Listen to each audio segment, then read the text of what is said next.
Electric performance lounge with the EQS AMG. We put it to the Sports Plus mode. Sport and Sport Plus mode offer launch control, hitting the brakes with the left foot, throttle with the right foot, and let's go.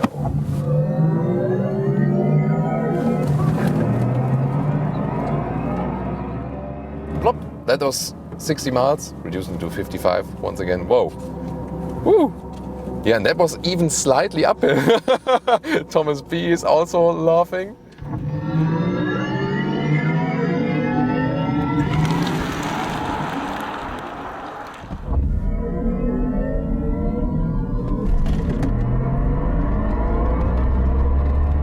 The very first all-electric AMG model, the Mercedes-AMG EQS 53. All electric and therefore also the closed front grille, but with the typical AMG design, vertical fins right there. This one is still three-dimensional here, sensor hidden behind it, and the front camera. Lower part here with the contrasting spoiler, so a more aggressive look. But definitely still this very seamless design for the EQS, all set on aerodynamics. The light strip goes all the way across the front of the vehicle, and the digital light is on board here. This is an option. You start with a normal LED. And what we can also see here, you get bigger wheels, 21-inch or 22-inch, and these here are the biggest ones available, 22-inch. Overlapping design in the front. This is the characteristic thing, and you cannot open the hood. There is no frunk. What's underneath it is actually the big HEPA filter if you went for that optional. The only thing you can open is here the wiper fluid box. It looks kind of weird, doesn't it? Yeah, funny thing. So when you want to show off something to your friends, maybe that it is. As for colors, our main vehicle, Hyacinth red, but we also have today for you the Graphite grey, a dark grey, then the bright high-tech silver, and the famous Selenite grey Magno, a very popular Mercedes color because this one has this matte paint effect, always a looker as well. This length here is 5 meters 22 or 206 inches, so indeed massive as for the length. Of course, the same as the normal EQS. The difference is the acceleration figure, where the EQS 580, the all-wheel drive model, has an acceleration figure of 4.3 seconds. This one here goes 3.4 seconds to 100 kilometers or 62 miles an hour. Of course, very impressive. Top speed 250 kilometers an hour or 155 miles an hour. In the side profile, you can once again see this one bow design here from that A-pillar going all the way across the rear, and that also once again makes it so aerodynamic. Strong shoulder area right here. This is also a very central part of the vehicle, and then we have the black frames around the windows to make it a little bit sportier. The wheels, maybe you've already seen it, have this aerodynamic design, and in the Dynamic Plus package you get bigger brakes, for example, and the air suspension, which is standard, has a stiffer setup. Option, you can also get the carbon ceramic brakes. In the rear, once again the design with the light strip going all the way across the vehicle and a seamless design. Here we have this wing for a little bit more downforce. Well, and then as for technology, the rear wheels can turn up to 9 degrees in the opposite direction than the front wheels. This rear axle seam is really massive. At higher speeds it goes parallel, but at lower speeds you have just more agility, kind of faking a shorter wheelbase. In the lower part, this special bumper here is because, you know, it's the American spec here with a small number plate. It will look different from market to market. Once again, the contrasting black lower bumper in this diffuser style right here. As for battery and range, this one only gets the bigger battery of the EQS. That means 108 kilowatt hours. That's of course a massive capacity. The range figure, we tested it with the EQS 580, and you can score similar figures with that. When you drive really efficient, you can get over 600 kilometers or a little bit less than 400 miles. That is actually possible. Of course, here probably will use the power output. It will be a little bit less.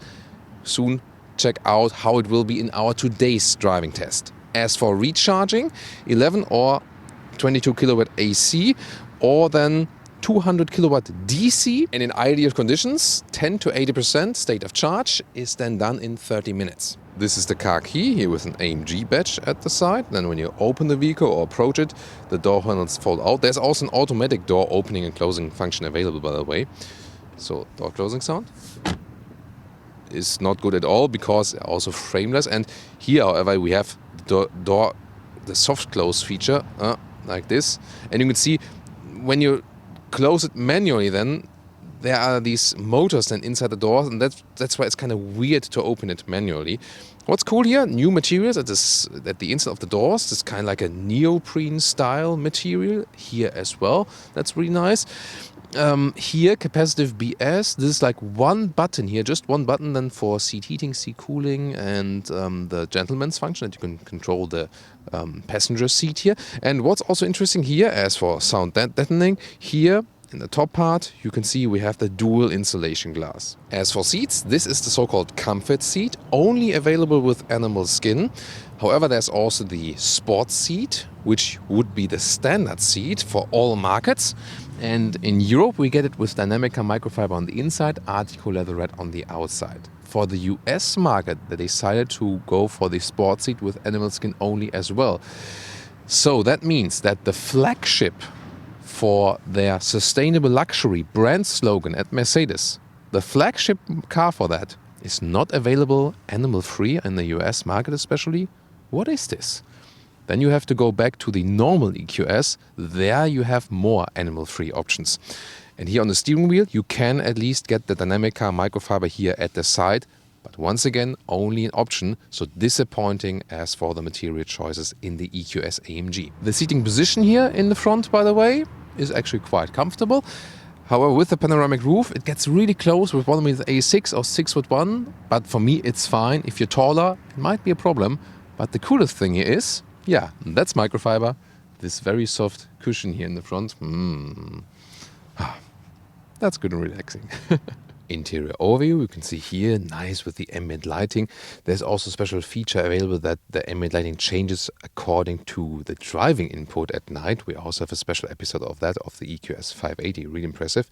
Here, of course, obviously the so-called Hyperscreen, which would be an option for the normal EQS. And then you would have like this vertical screen as standard, like in the S-Class or C-Class. Here, this Hyperscreen is standard for the EQS AMG. That means it's kind of like a one area, but then you can see split, one main screen here, then an optional passenger screen, but it's included then here in that Hyperscreen. And on the left side, the digital instruments. Steering wheel here, AMG style with the two spokes there, and then hashtag capacitive BS buttons here on the steering wheel. This is then for the right screen, left side is for the left screen. And yeah, you can control it here with the volume and stuff, left side cruise control. It is still harder to control it than with real buttons. And here in the lower part, carbon fiber cover, that's cool. So it's less black piano use. Slide it open, then you have inductive charging pad for your phone. You can just connect with the cable, both works. And here we also have these cup holders. You can also take out that whole thing, by the way, or you can have them it in an adaptive way. Then, oh, no. Yeah, that's tricky here when we have the cable right there. There we go. Then start stop is here, another volume control, but this is also once again one single button here, the whole thing. Then once again this nice neoprene-like cover, and here slide open, typical split opening with chargers and space. On the steering wheel here in the lower part you can change individual settings. Here this is for example for changing the sound, the electric sound on the interior. On the right side here, this is then for the driving modes, practical thing to do right here.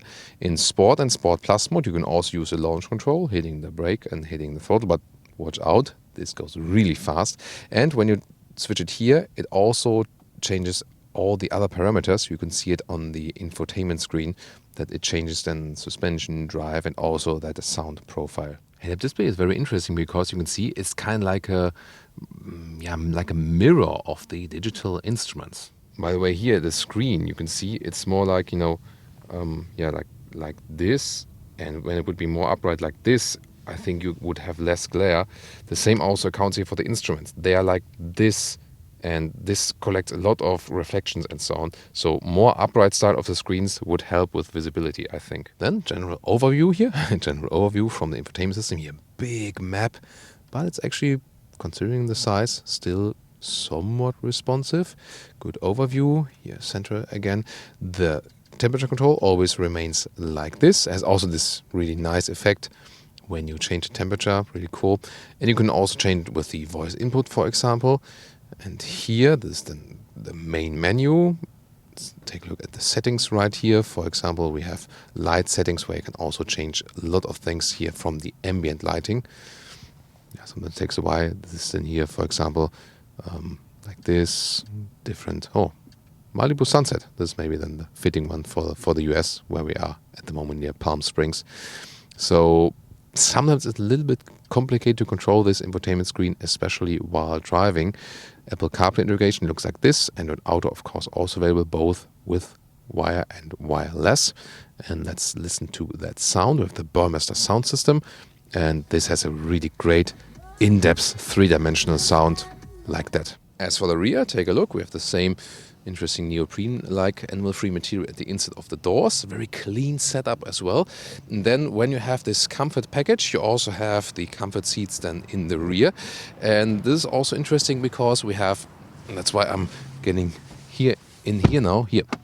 We can fold down the middle part, and then you have this kind of executive area where you have this pad here, for example. You have some more space here with an inductive charging pad. And then here you can actually take out this small iPad here as well. And as for the legroom behind the seat I'm driving, you see I have enough space. However, this car is 5'22" or 206 inches. So considering the length, not that well used for the space. And also the rear seating position is, you cannot compare it and say like, this is like an electric S-Class executive seating wise in the rear, because I'm not sure if you see it on camera, but the seating position here in the rear, I'm sitting quite high. The knees are bent here. It's really not that comfortable here in the rear. Headroom-wise, works for my size, but also gets close. And from here you can also take a look once again at this panoramic roof, which is kind of split here.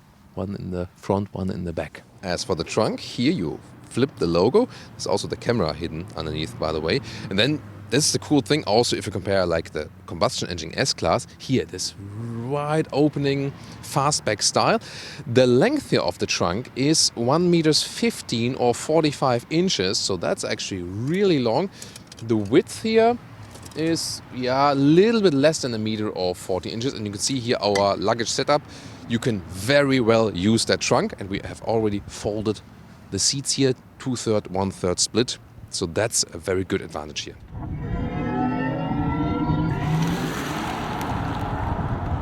Welcome to Thomas's driving part. Electric performance lounge with the EQS AMG. We put it to the Sports Plus mode. Sport and Sport Plus mode offer launch control, hitting the brakes with the left foot, throttle with the right foot, and let's go.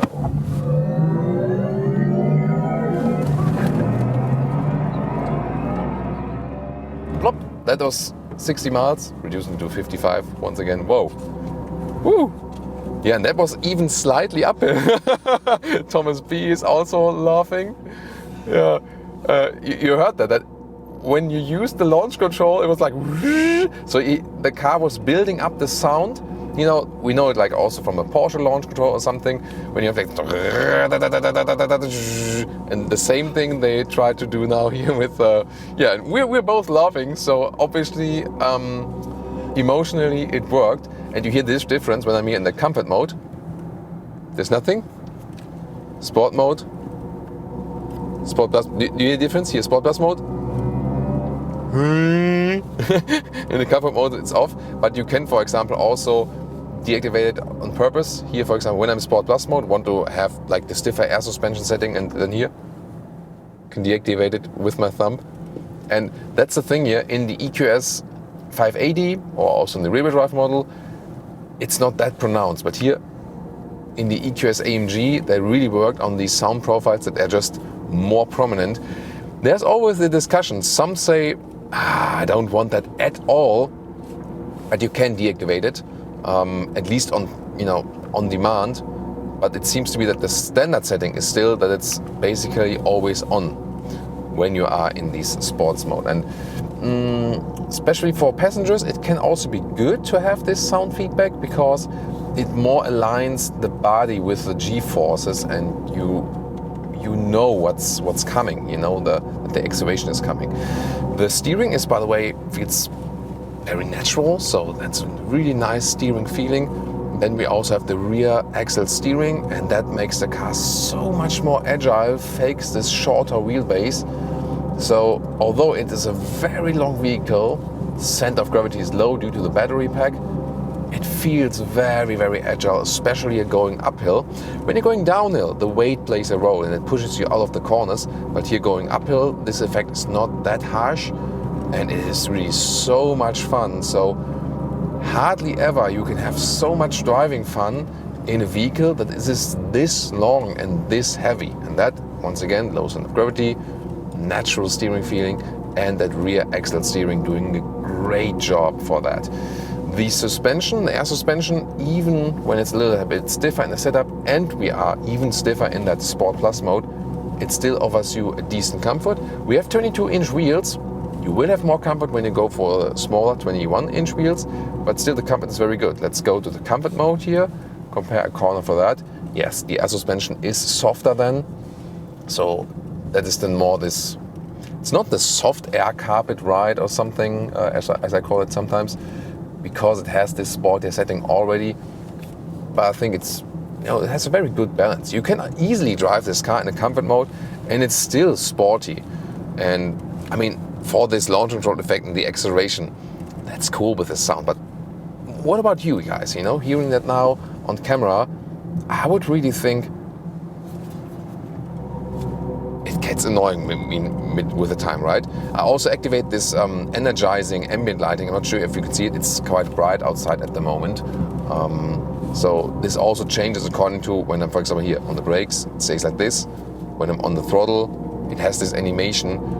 Yeah, we did show that in the EQS 580 during nighttime, and some also said like, is this circus mode or something? So some say, that's just too much, but you don't have to use it, you can use it. But yeah, probably I would also long-term switch to just one unicolor style or something. Yeah, and here with the sound, I really think it's impressive to have that at some point. You can see also it turns red when I'm really on the accelerator pedal. Oh, there's a rainbow there, really nice. So it is good for showing off to your friends, I would say, and say like, hey, my new car has this and this feature. But when you're on a longer road trip, probably you would say like, that's enough now, I'm absolutely fine. And wow, that acceleration is so spontaneous, and it is really so much quicker and so much more responsive than you would have with the internal combustion engines. So from a sporty driving fun here, also when you compare an S-Class AMG combustion engine, this one feels so much sportier, such a better response from that throttle. Great scenery, by the way, here, just, close to Palm Springs. What a beautiful area. You should always visit Joshua Tree National Park, by the way, one of my favorite national parks here, California. Really, really beautiful. Well, I mean, driving-wise, really super impressive. At this point, we're going uphill, uphill, uphill, then also the consumption goes up, also with the acceleration and so on. But later on, we'll go downhill again, and this one has also very good recuperation features. Then we will, at the end of the driving part, tell you more about the really final consumption figure for today, and also as for the maximized range. As for the technology setup, one-legged motor in the front, one in the rear. What's the difference to the normal all-wheel drive setup in the EQS 580? Here in the EQS AMG, the rear electric motor has some hardware modifications. So I think that it just used a couple of more rounds around the electric motor, and it's a little bit wider as well. So little hardware changes, but it's the same base electric motor. Some changes there but just to the rear one, not to the front one. And in general, the rear electric motor is stronger than the front one, and that means we also have that rear wheel bias. That's of course a good thing to have to give you some more agile driving fun, and we indeed feel that. At the same time, due to this dual electric motor setup, we can bring all the power to the ground. Wow.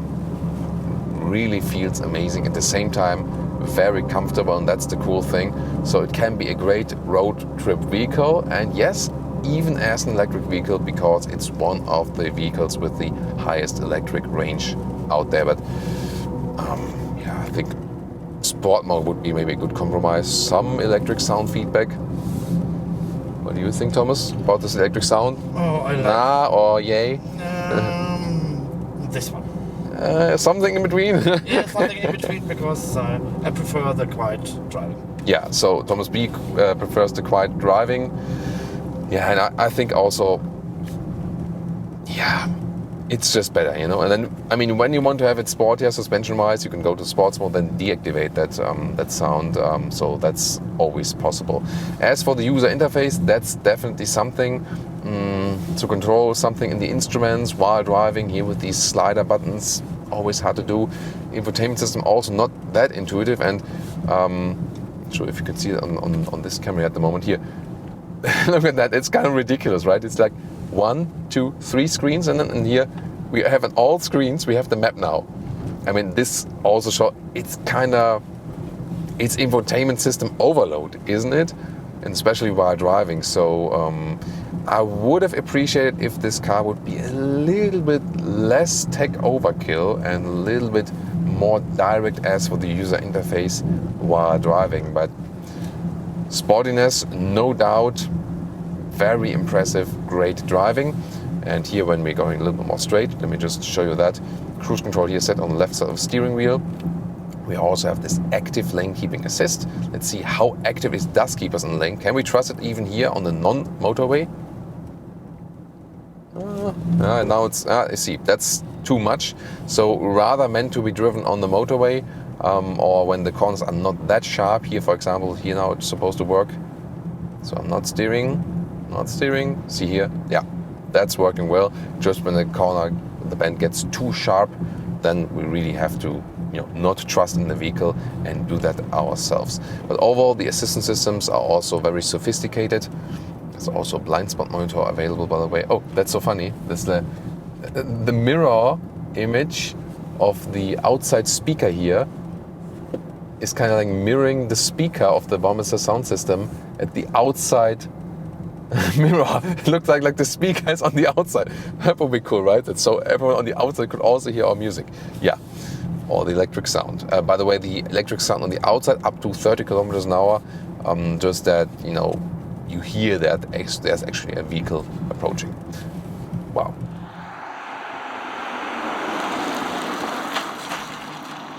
By the way, one thing I forgot, here the shifting pedals. Shift down, then you have strong recuperation, that is then one pedal driving feeling.